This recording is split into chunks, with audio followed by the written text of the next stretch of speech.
I've loved Batman since I was a kid. The story is a very psychological one. He's basically coping with things that happened to him as a child, and he's driven to try and make sense of his life. What I'm doing is my family's legacy.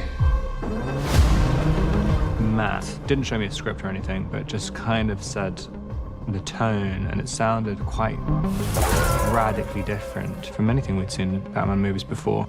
I don't think I've ever worked with someone who pays attention to detail like him. Hey, Vincent! I didn't want to do an origin tale because I felt that we had seen the origin tale done more than once. I wanted him to not have figured out how to be Batman yet, and I wanted to make him the world's greatest detective. The killer left this with the Batman. Why is he writing to you? The origin is DC, Detective Comics. Just takes us back to the core of what Batman is and what Gordon is. Any of this mean anything to you? I wanted him to use that phrase that is in so many of the comics, I'm vengeance, because this is a personal mission.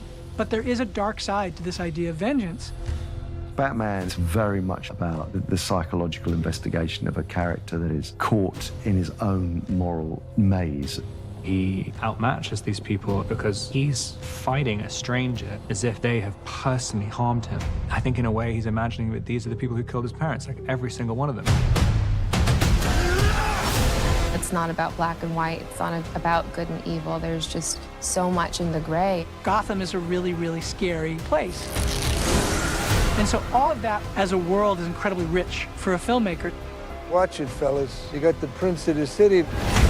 There is a very rich, very protected and revered history to this character of Batman and to this world of Gotham and these criminals. I think Matt has put all of himself into the script in this film.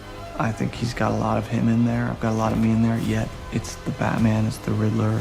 The Batman story has endured for 80 years. He doesn't have superpowers. What he has is a super heroic drive to try to make the world better. This guy's crazy! When that light hits the sky, it's not just a call, it's a warning.